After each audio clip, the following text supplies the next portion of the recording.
This is a TalkStation original podcast.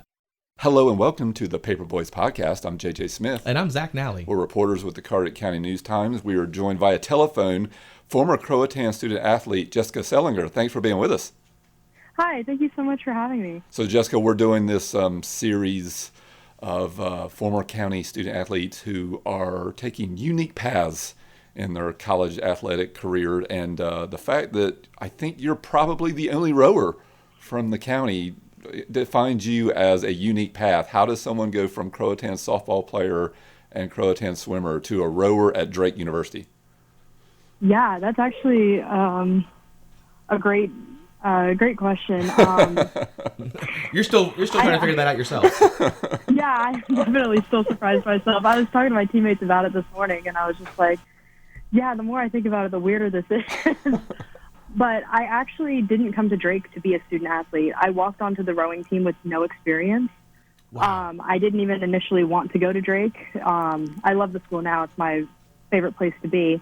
But my dad actually was a Drake football player back in the 80s, and so they had a free application during COVID, and I kind of applied just to mess with him a little bit. And I got accepted, and I started looking more and more into it. And at that time, I really had wanted to play college softball, but that just really wasn't panning out for me. The one school that I had an opportunity at that had my major was way, way too expensive, and so I just went with Drake because they had my major.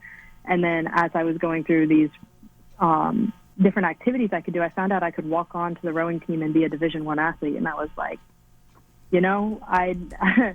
I'd be really missing out if I didn't give it a try, and now it's my absolute favorite thing in the world. So. Wow. Is your family from Iowa? No, sir. Actually, they're all from Virginia, Okay. And so my dad got recruited, and then he played like 3 years at Drake, and then a few years at the University of Rhode Island. So we're just kind of, going everywhere. But there's a family history at Drake, though, huh? Yes. Yeah. It's great. Kind of cool to see all the things that my dad got to do while he was here, and when he came for my graduation last year, he got to kind of relive all those memories, and we got to share those things, which is super cool to have when you're 20 hours away from home. Yeah. Well, tell us about rowing, because obviously we don't know anything about it here in Carteret County. I think there's a rowing club in our county we've had for a while. I think they're called the Beaufort Oars, but as far as high school or any colleges close to us, I don't think we know anything about rowing. Yeah, rowing is a super, super cool sport. I always feel like I'm constantly learning something new about it because it has such a great history. The best way I can explain it is you have, for the NCAA, you have 2 8s and a 4 that compete for points. And so you have your first varsity 8, your second varsity 8, and your first varsity 4. And so you have 8 rowers and a coxswain in the 8s and 4 rowers and a coxswain in the 4. And they're all sweep boats, which means that every rower has 1 oar versus some other rowers you'll see they're in sculling boats where they each have an oar on each side of their boat. But we row exclusively sweep. You've got everyone's facing backwards in the boat. And only the coxswain sees forward, so they steer and they direct all the rowers to make sure that everyone stays in line, everyone stays together, and we're as efficient as possible. And they make sure that we take the most efficient route down the course. And then it's just kind of everyone pulling their hardest for about 7.5 minutes. I bet the average sports fan, me and Zach included, probably vastly underestimate how good a shape you have to be in to do this sport. For sure. Yeah, I was... This is easily the hardest thing I've ever had to do in my life. Softball was hard. Softball was a lot of time. I have never had to do cardio and strength and just be constantly in the top shape I can be in all the time the way I've had to be for rowing. And I see that we're not just on the team. We're not just, hey, look at me, I've got a letter jacket here. You're doing some stuff there. I see last year you rode in a second place at the Metro Athletic Conference Championships. Yeah, I think that might be a misprint because we didn't place at the MAC champs.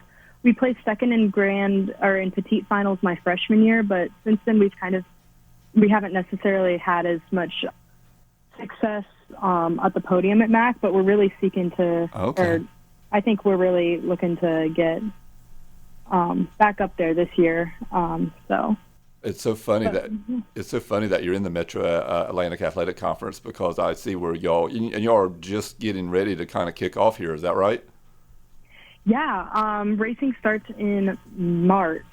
We're going to have our first race in Tulsa, Oklahoma, and I'm super excited to get this season started. We're the only Midwest team in our conference, so we don't get to see a lot of our competition, so it's always super fun to travel and get to see all the places and meet all the people. Nice.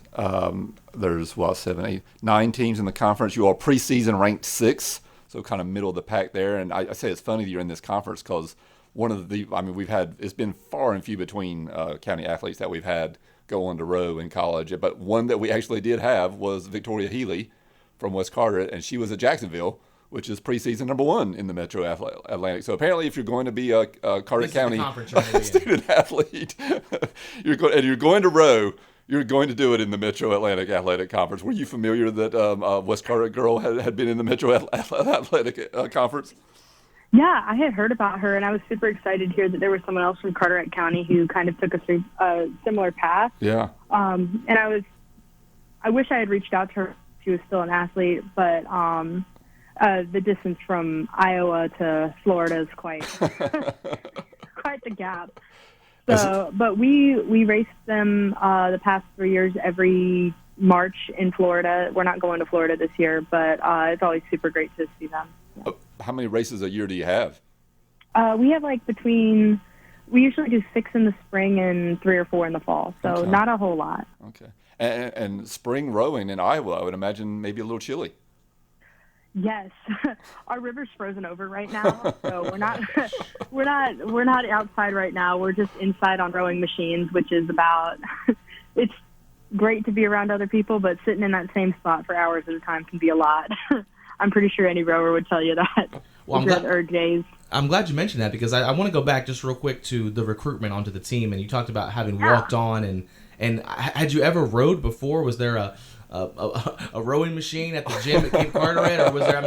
What got you to go out there and be on this team in March, freezing in Iowa? That was something that you'd be interested in. Honestly, I was really upset that I wasn't going to play college softball, and so I reached out to the coaches, because they were hosting this Zoom session over COVID for anybody who was interested in continuing their athletic career.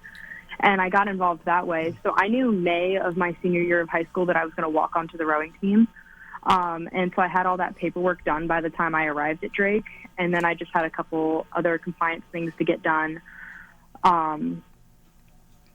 But it was just one of those things where I had never touched a rowing machine, never touched a boat, never really tried any of it. I actually remember my very first day in the boat. I was so uncomfortable, because one of the things that you have to do is you have to adjust the feet to fit your height. And I'm 5'10", and I was sitting in the same seat as the previous girl who had been in there before me was 5'2", and I did not know how to move the feet. And so I just sat there cramped in the boat, and I remember thinking, I was like, I'm never going to be able to do this sport. This is awful. This is just so uncomfortable, but I saw it through. I learned how to move my feet, and it's not painful to sit in the boat anymore. Well, what a great recruiting idea by those coaches to know that there are, former student athletes who may not be playing in their sport at the college level, but they still have the athleticism and the experience in a sports environment to come out and compete. When you went out there, were you one of the few that had never done this before, or was it more common? I think when you go to bigger schools, a lot of the time the rowing team is more people who've participated in it before. At least from what I've seen at Drake and on my team, a lot of us have that no experience and are just giving it a shot, and we've just really kind of like me, we all just kind of fall in love with it, and we love being around each other and just the environment that it creates. It's something super unique to be around a group of girls who are so passionate and just so energized by athletics and sports to work this hard for a sport we've never done and compete at the level that we do. So I'm kind of in awe of our team every day. It's really awesome. And this was sophomore year you did this, freshman year you didn't? No, I did it freshman year. Okay. I didn't get to compete much my freshman year because I have a left labral tear in my hip. So I kind of had to spend a lot of freshman year rehabbing that. I only competed at conference that year, but since then I've just kind of been working on rehab, and I've been able to maintain maintain it enough that I can continue to row, and then we'll get it sorted out once I'm once and for all, huh? Yeah, hopefully. I'm ready to be done with it a little bit on the on the hip side of things, but So this was I want to. Yeah. This is spring of sophomore year you did this? I mean, I'm sorry, spring of freshman year? No, I walked on fall of freshman year. Okay. So I've been doing it since my very first day at Drake. Oh, wow. Well, that's what I was going to get to. I was going to be, because you've probably played softball since how long? For how long? You're used to playing at that time of year. Yeah. Yeah, I've been playing. I started playing softball when I was 8. So Wow. that was kind of, I adored that. Wanted to do that. And Drake had much better opportunities for me academically. Being near the state capitol and the program that I'm in was just you couldn't really pass it up. So I'm really lucky to have this opportunity here. How were you feeling for however long that period lasted when you thought, man, I'm not going to be an athlete anymore? How am I going to cope? I was really sad. I was really struggling with it because I was kind of seeing the end of my high school athletic career as well at that time. Yeah. And so there was a lot of just like trying to like soak up my last moments as an athlete. And when I realized I had this opportunity, it kind of pushed me to work harder and make softball even better at the time, because it wasn't going to be my last time to compete, but it was going to be my last time to do this sport that I had grown up with. And so it was kind of just that changing of mindset. There wasn't a huge gap. It was like maybe a week or two between the two, where it was just me kind of deciding that I couldn't play softball anymore, committing to Drake, and then discovering the rowing team. It all happened like very quickly. Nice. Yeah, I think Zach wrote a story a couple years ago about how many former county student athletes we have here in the county back coaching, and it was just a way to stay around the sports, because It's hard to leave behind. once that's gone, Yeah. it's quite a. I mean, you've been doing it for a decade. Yeah. And it's, through your most formative years, and then suddenly you're just never doing it again, ever. And it's just super tough to leave behind. Yeah. It definitely is. So, I mean, I'm glad I had this transition into rowing, and I mean, it's become my whole life. Like when I'm looking for post-grad jobs right now and kind of expanding and seeing where I want to go next. And one of my requirements is wherever I move, I really want to have a master's rowing program. Wow, you've really fallen in love with it. Oh, I have. It's like, I can't describe how incredible it is every single morning. You're up at 5 a.m. You don't want to go outside. It's cold. It's raining. Or it's just like, who wants to be up at 5? And then you're out on the water with all of your teammates, and the water's flat. The oars are like just like perfect. Everyone's catching together, and you're watching the sunrise over like the city skyline. It is like the coolest thing in the world. And I just get so excited every morning to go out and row. It's my favorite part of the day. Well, I think I found, especially all the years I've been doing the Student Athlete of the Week feature, that not only is it just everything that goes into it, the feeling better about yourself because you're physically active and you're exercising and you're working out, but also the team's part of it, the camaraderie. But it feels like so many athletes just love the routine of having something to do other than just going to class. Was that a hard thing to think about, going 4 years of college and not having anything else to do besides just schoolwork? Yeah, that actually was really stressing me out, definitely, before I found rowing, is that those like few weeks I was just like, I have no idea how I'm going to get through college. all I've done my whole life is be busy Right. with athletics and jobs, and now I'm just going to have school, and that was a hard transition to think about. For sure. And not only a softball player at Croatan, but you swam too. How many years do you swim? Oh, I started swimming when I was 10, I think. Oh, wow. But yeah, so I was going for it for years, and now swimming is still a part of my routine as a rower, as part of my like cross training. So it's really cool to still get to utilize those skills as well.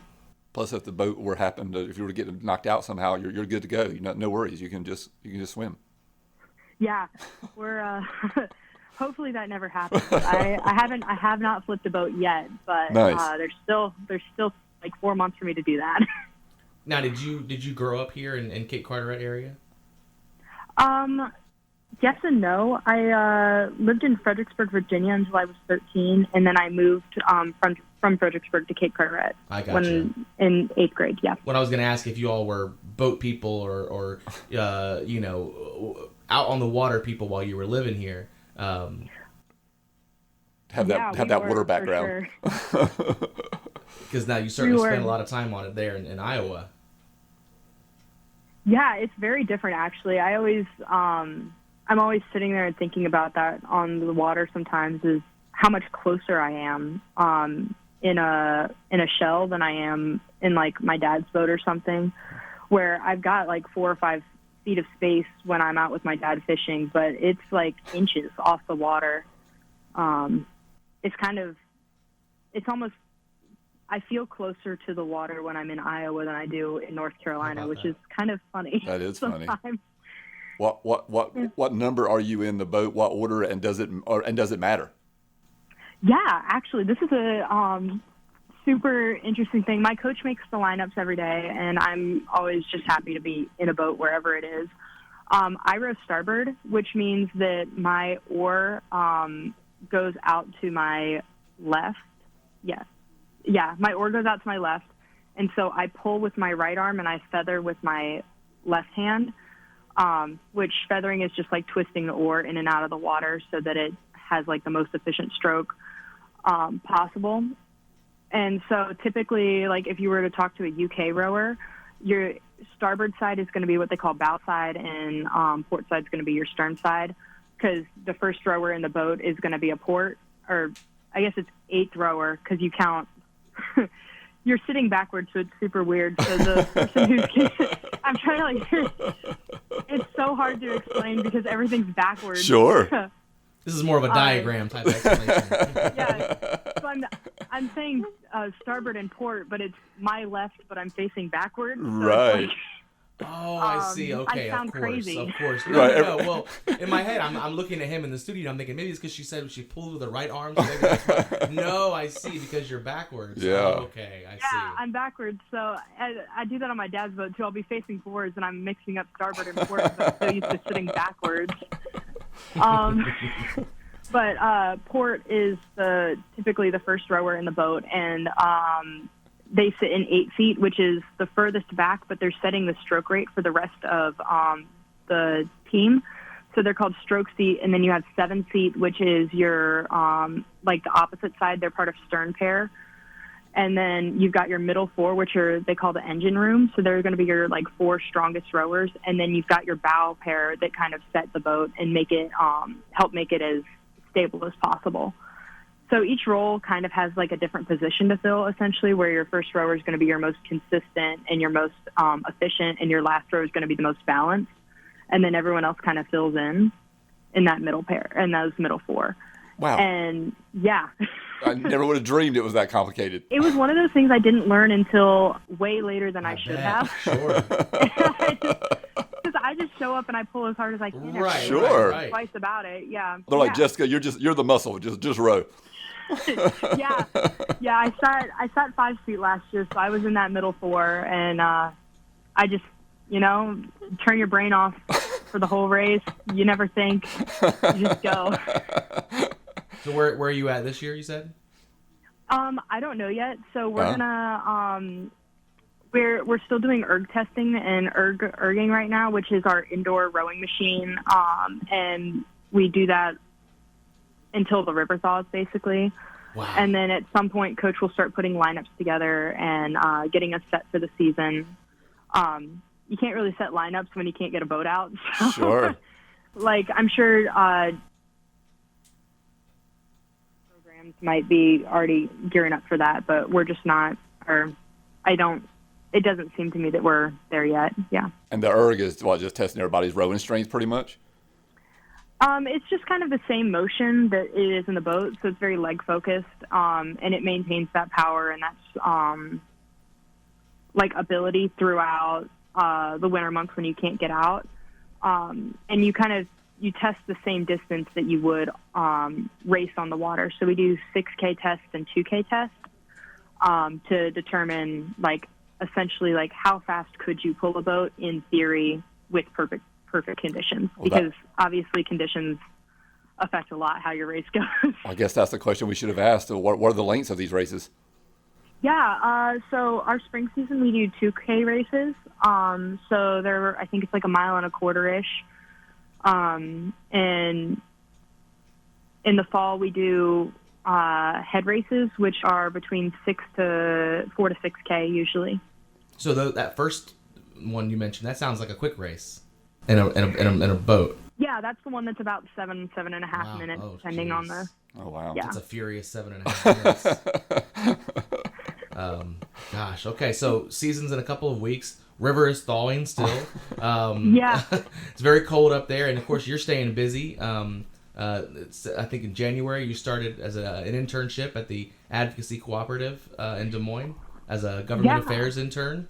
Tell me about that a little bit. Oh yeah. This is kind of my career path, is what I really hope to do. My undergraduate majors were strategic political communication and public relations, and I'm graduating in May with my master's degree in communications, public affairs, and advocacy. So I started this internship at the Capitol as basically a lobbyist, or as a lobbyist. And I'm just super excited. I'm getting to meet everybody and learn so much about the Capitol, the way it works, and I've just had so much fun, and I look forward to going there every single day. So. How long have you been thinking about following this path? Pretty much my whole life. Actually, it was my civics teacher at Croatan that kind of inspired me to do this a little bit. Give a shout out. Yeah, Mr. Meany. Jerry Meany. Yeah. I just always see eye to eye with him on things, but I remember just being very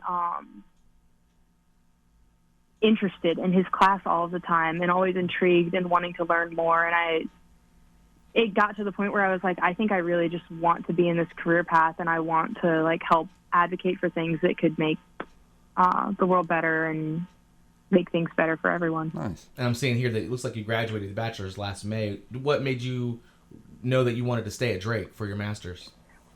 Well, I had another year of NCAA eligibility, and my freshman year, but I didn't have that red shirt because I competed at conference. So I had that extra year. I'd already kind of lost a full year, and I just wasn't ready to give it up yet.